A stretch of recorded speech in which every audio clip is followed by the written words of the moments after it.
আমি যখন বাড়িতে কোনো সবজি কাটি তখন সেই সবজির খোসাগুলো আমি গুছিয়ে রেখে দিই, সেগুলো গাছের গোড়াতে দিই।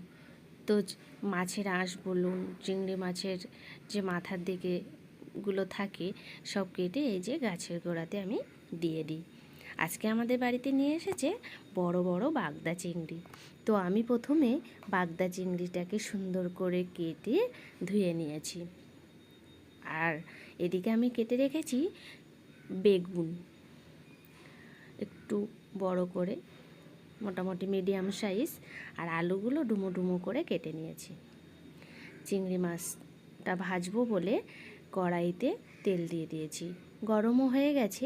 এবারে আমি চিংড়ি মাছটা কড়াইতে দিয়ে দেবো।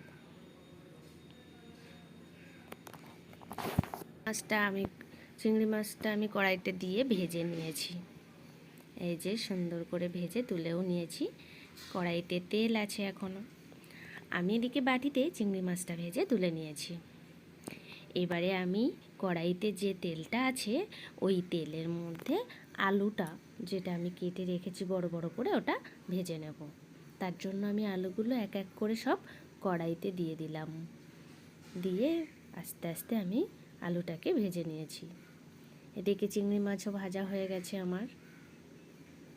কত বড় বড় চিংড়ি, তাই না?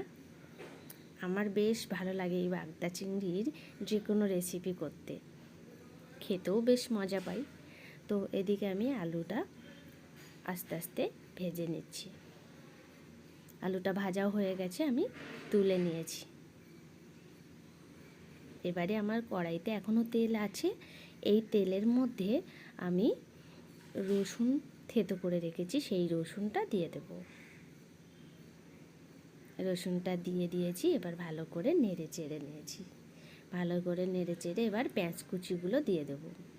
পেঁয়াজ কুচিগুলো দিয়ে ভালো করে নেড়ে নিয়েছি। এবার দিয়ে দিচ্ছি আদা গ্রেট করে রেখেছিলাম সেটা। এখন দিচ্ছি জিরে মরিচ বাটা। এটা দিয়ে ভালো করে আমি নেড়ে চেড়ে ভেজে নিলাম। এবারে আমি লবণটা ওর মধ্যে দিয়ে দিলাম।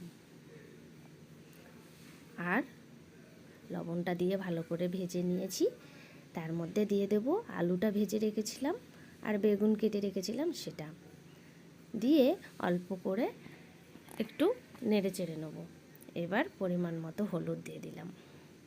পরিমাণ মতন হলুদ দিয়ে এবার একটু হালকা নেড়ে চেড়ে নেব। বেশি সময় ভাজলে আবার কি হয়, বেগুনটা গলে যায়।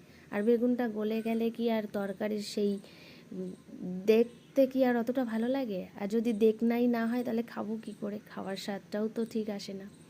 তো তাই জন্য অল্প একটু ভেজে তারপর পরিমাণ মতন জলও আমি দিয়ে দিয়েছি। এবারে আমি কিছু সময় ঢেকে রেখেছিলাম। তরকারিটা দেখুন কী সুন্দর ফুটছে। ঠিক এই সময় আমি বাগদা চিংড়িগুলো দিয়ে দিলাম এক এক করে। বাগদা চিংড়িগুলো দিয়ে দিয়েছি। এবার একটু ফুটছে, তো একটু ফোটানোর পর আমি ওর মধ্যে দিয়ে দেব ধনে গুঁড়ো। একটু ধনে গুঁড়ো চারিদিকে ছড়িয়ে দিলাম। এবার একটু সময় ফুটিয়ে নিলাম। ফোটানোর পর আমি দেব গরম মশলা, মিট মশলাটা ওর উপর দিয়ে ছড়িয়ে নামিয়ে নেব। তো আমার তো বাগদা চিংড়ি দিয়ে বেগুনের রেসিপিটা খুব সুন্দর লাগে খেতে, আমি তৈরিও করে ফেলেছি।